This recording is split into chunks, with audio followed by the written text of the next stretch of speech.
So now let's talk about the ingredients of the action plan, because the action plan is very important that we take the right action.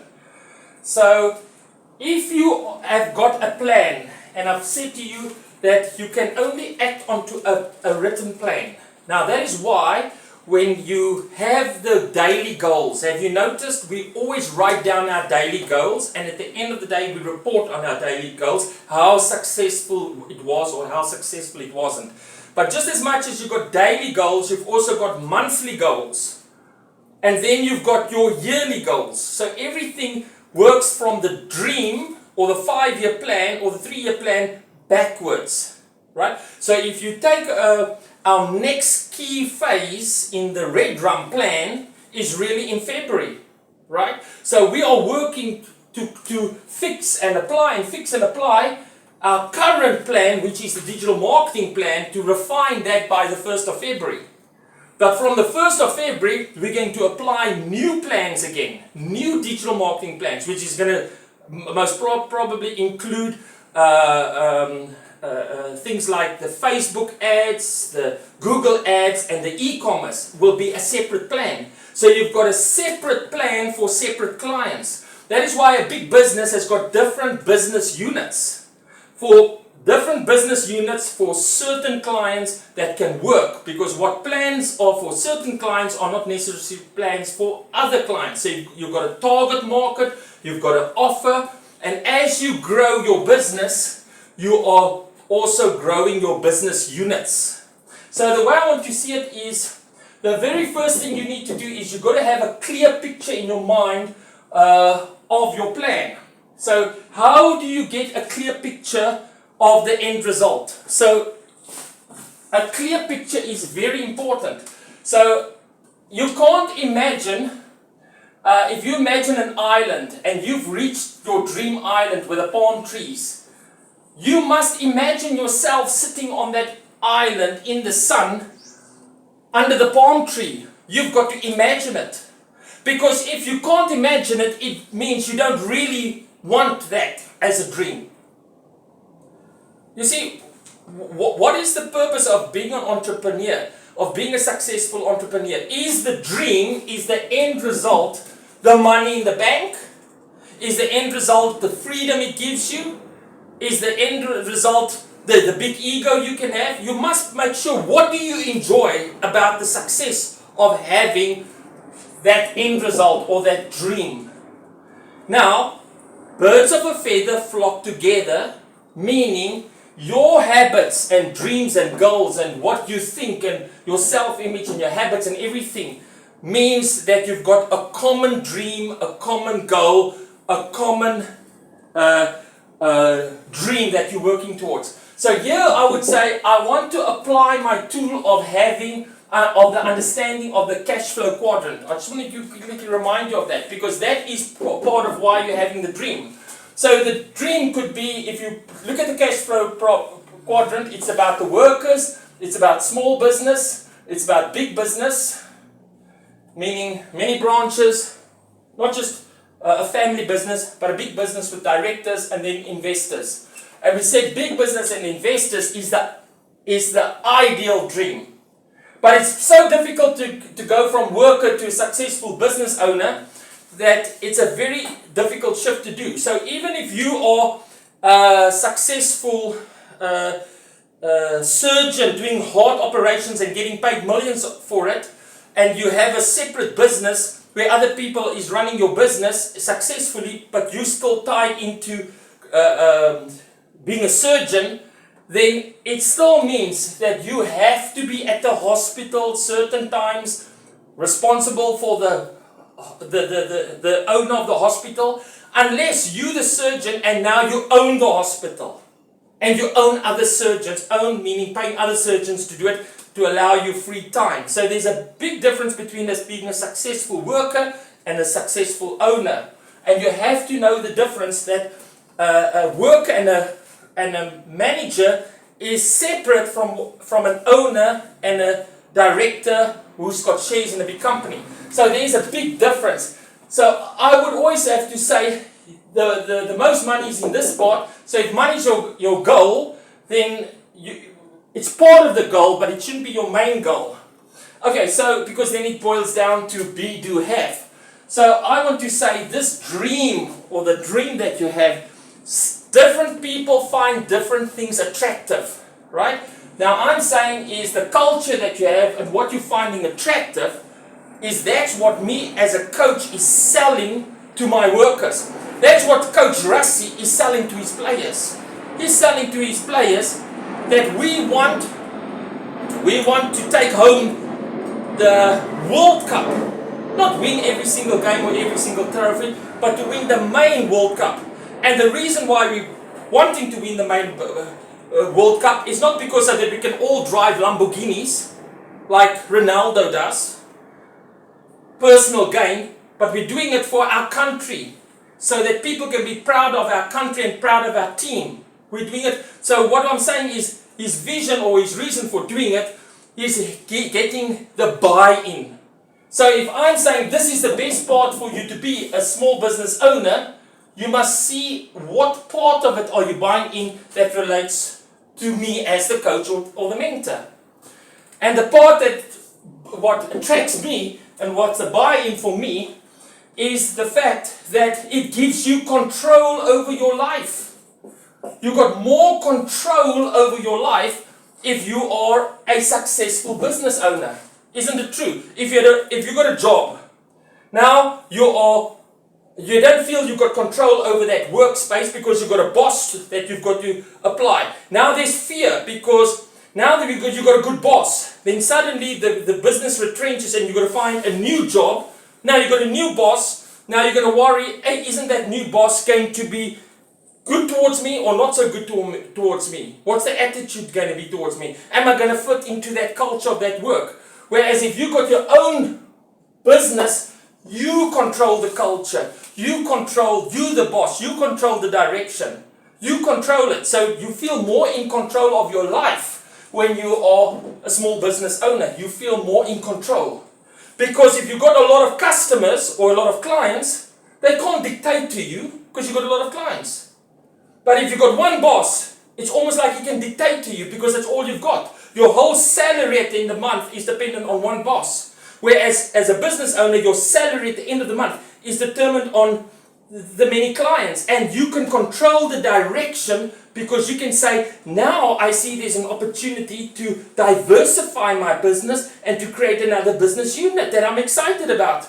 But if you're a worker, they're not interested in your ideas. They've got their own ideas. You can't go to your boss and say, hey, I think we should diversify now and do this and this. This is a good idea. You're going to be ignored. How many times did I try to, when I was a lecturer at Daimler and various colleges, wanted to show them the direction that they should be moving in as a course for graphic designers. What do graphic designers get excited about? Graphic designers don't get excited about exams like managerial clients or managerial students are interested in. They want to write the tests and the exams now artists want to design. So you've got to be very sure if you want to create the control and the direction, it's easier and better and more fulfilling to be in control of your own destiny. So it's not about the money. It's just being in control of your own destiny, your own decisions, your own growth. Okay? That's the big plus point of being a small business owner.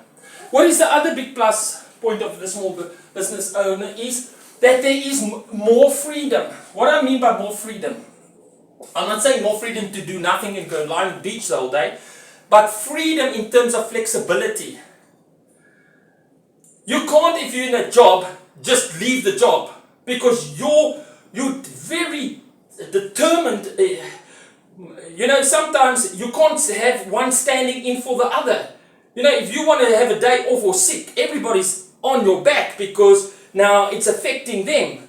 But when you got your own business and there's that freedom, you take your breaks when you want to take it and you work hard when you want to work hard and you look at the bigger picture and there's a little bit more freedom. Right? Whereas there's no demand like you have to be clocking in, you have to be clocking out. which is important because you are putting in much more work than all the workers. Because they might be sitting there from 8 o'clock to 5 o'clock and basically doing nothing, watching the time, waiting it to go over. They're not being productive. But you as a business owner wants to be productive, wants to grow the business. But you also want to relax. You also don't want to burn out. But it gives you the freedom not to burn out, to relax, to take time. And that is why it's so important that the manager and the owner is on the same page. You can't be not on the same page, and that's why it's important that the manager and the worker be on the same page as well. There's got to be things like trust, forgiveness, camaraderie. Because if those elements don't exist, there's no freedom. If you can't trust somebody, or if you don't believe in the same goals for the business, then there's no freedom. So as much as you have control, you also have freedom. That's the attractive part of being a small business owner, is the control and the freedom that it gives you. Besides the money and the perks that comes with it. Okay. So what do I mean by this clear picture?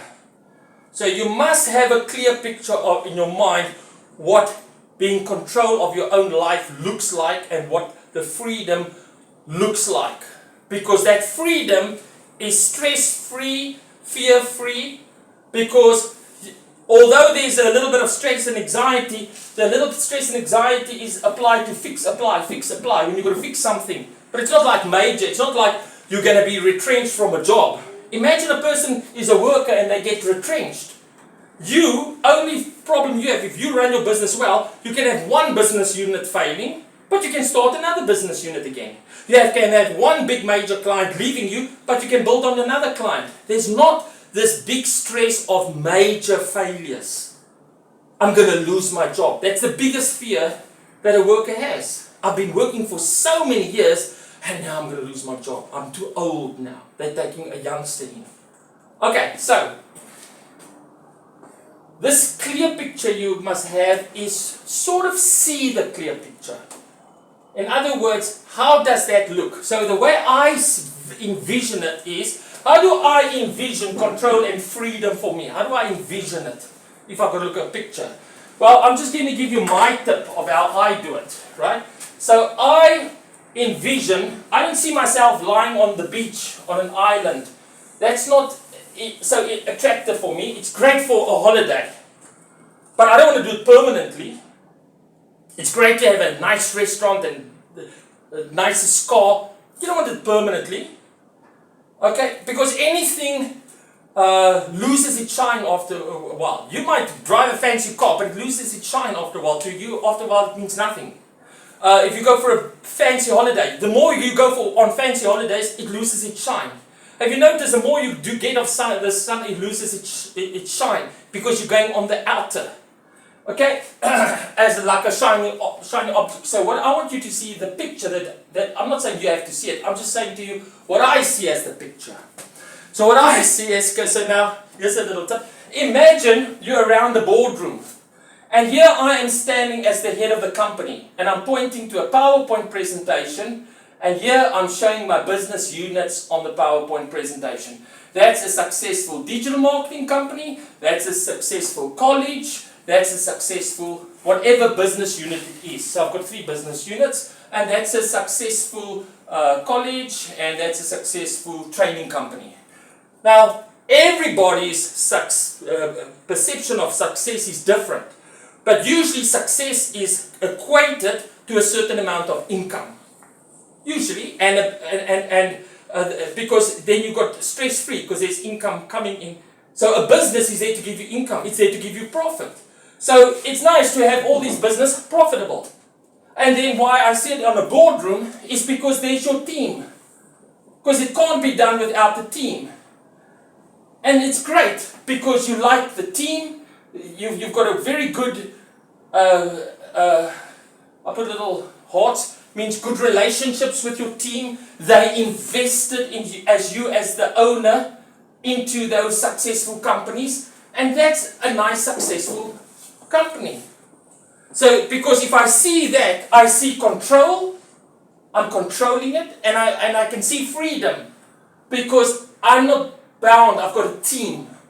I'm not only responsible for it. I'm not the only one doing the hard work. I've got a team working as hard with me that I can take with me, that we can be successful together. So that gives you that peace of mind, right? So the control aspect and the peace of mind and the team aspect gives you freedom. So there's no stress in that boardroom. It's just planning and freedom and enjoying it. And then you, from there on, from the boardroom on, you can then have your holidays off, your team building off, your successful, whatever you need to be less anxiety, and everybody is just growing and things are going well. Right, so see it as a clear picture.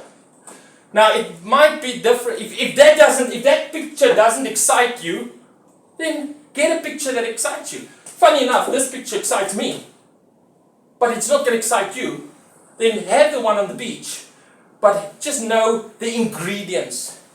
But if you want to have the ingredients of the hip-hop ingredients, the flashy suit and the hip-hop ingredients and the parties, that money and parties and bling is hiding insecurities. Because that on its own is not a worthy goal. But a worthy goal is doing it for your country, winning the World Cup for your country. It's not about how much money you're going to be paid. So you've got to make sure that the clear picture is a goal or a dream that is a worthy goal and a worthy dream worth pursuing. Because whether that dream or that boardroom picture happens in your life or does not happen in your life, at least what you do know is the person that you became as a result of pursuing to be a successful business owner, the person you had to become is a better person, more character. It's the person you become that's more important than the end of the dream. But you've got to see the picture. Alright? Because this person that you become is the feel good in yourself. Okay? Alright. Write it down is another thing that your action plan must have. It must have the write down. So in other words, you can't have an action plan if it's not written down. That is why you write down the end result as if it is here.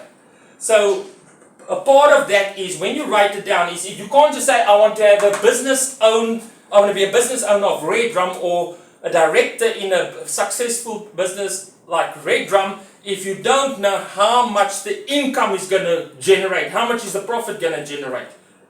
So remember, you've got your personal expenses and then you've got the profit so that the company can grow. So if you are happy with the lifestyle that the profit of that business can give you the lifestyle that you want, you're still going to pursue growth and more profit.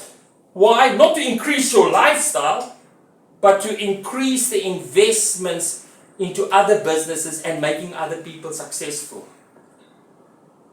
Why? What do I see as success is whatever I see as a success. I want my manager to have that same success or that same feeling.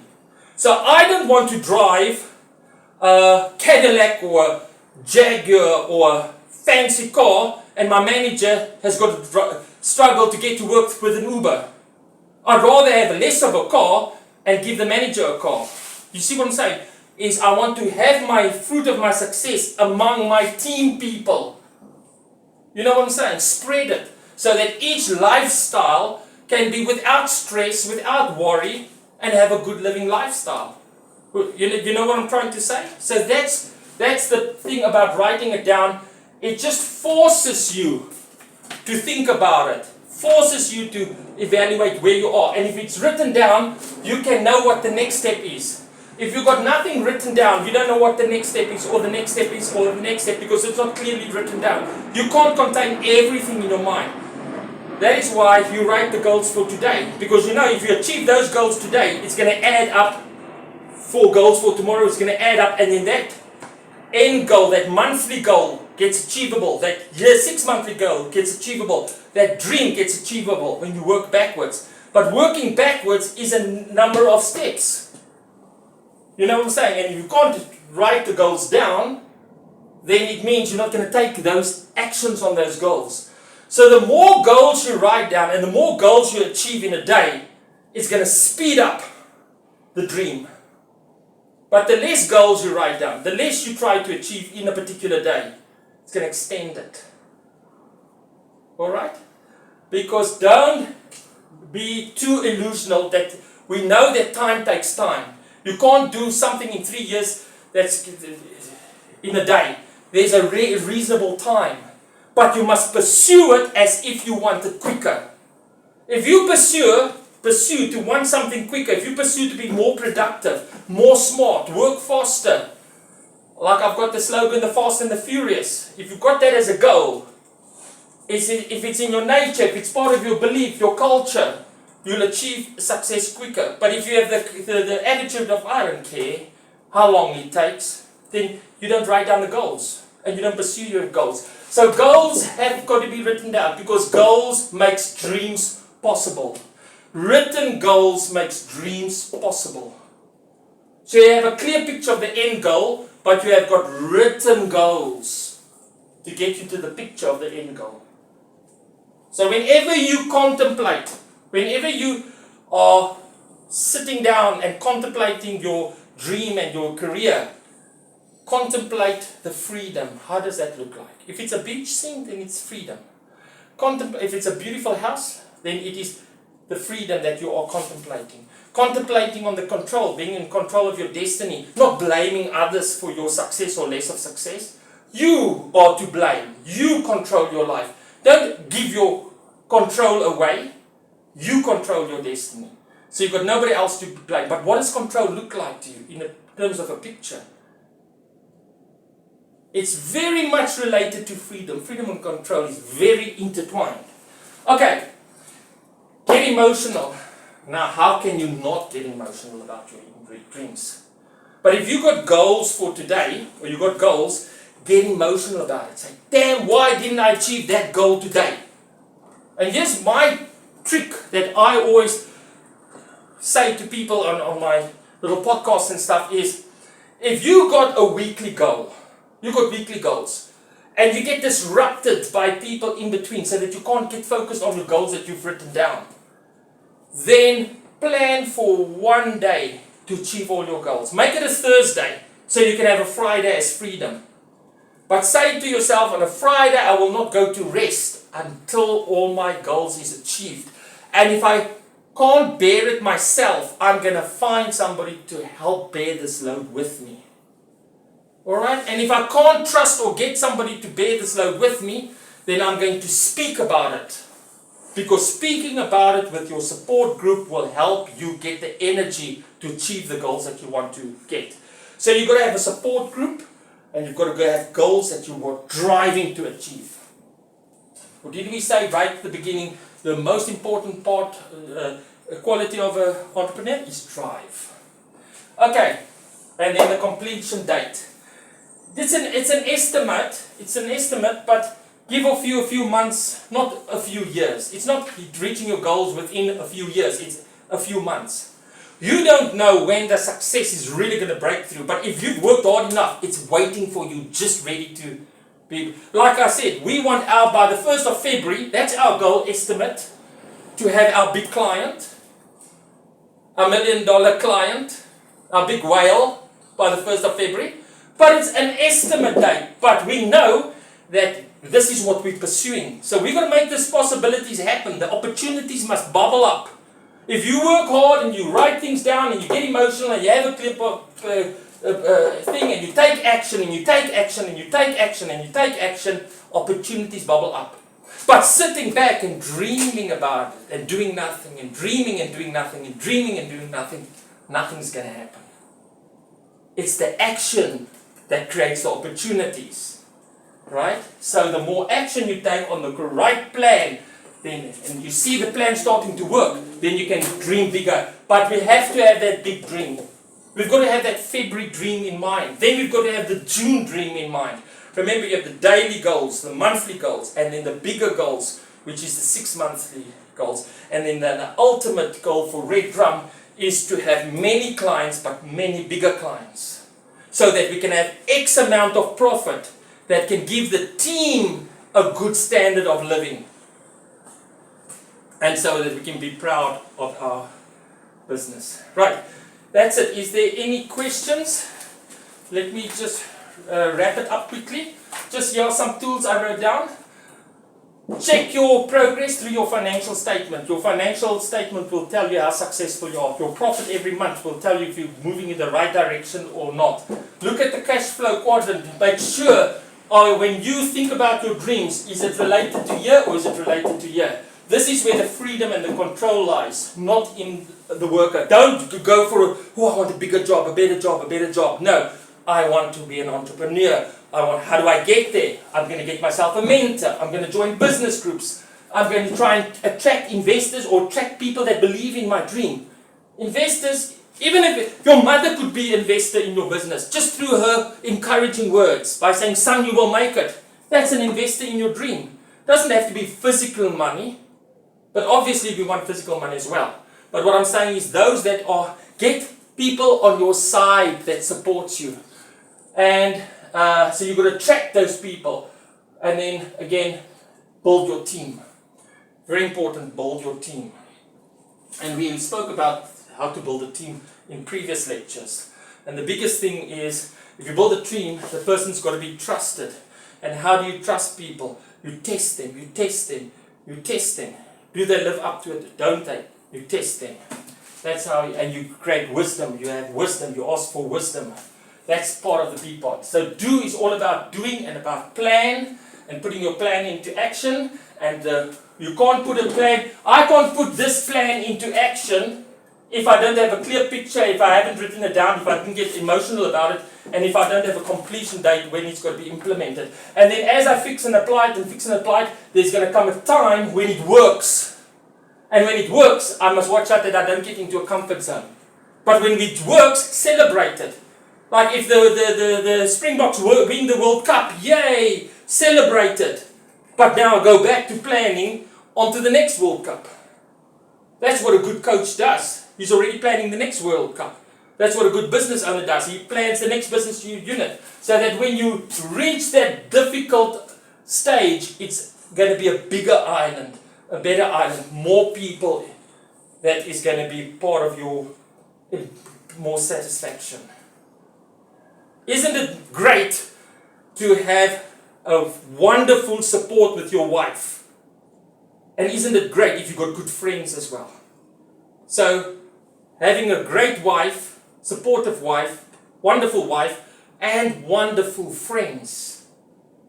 Because birds of a feather flock together. You won't attract good people if you're not good and have the same values. That is why the B is so important, to attract the right people. The do is important because they watch what you do. What do you do? How do you spend your money? How do you spend your time? People watch you. And then the have. Now next week, we're going to talk about the have part. How do you evaluating what you get as a result of all your hard work? Because there's always doubt from other people, is all your effort going to be worth it? There's always risks involved. Now, when the final whistle is blown and the game results is there, you want to be on the winning side. You want to win by 1 point. You don't want to lose by 1 point. So we'll talk about that in the next lecture. Thanks for joining me.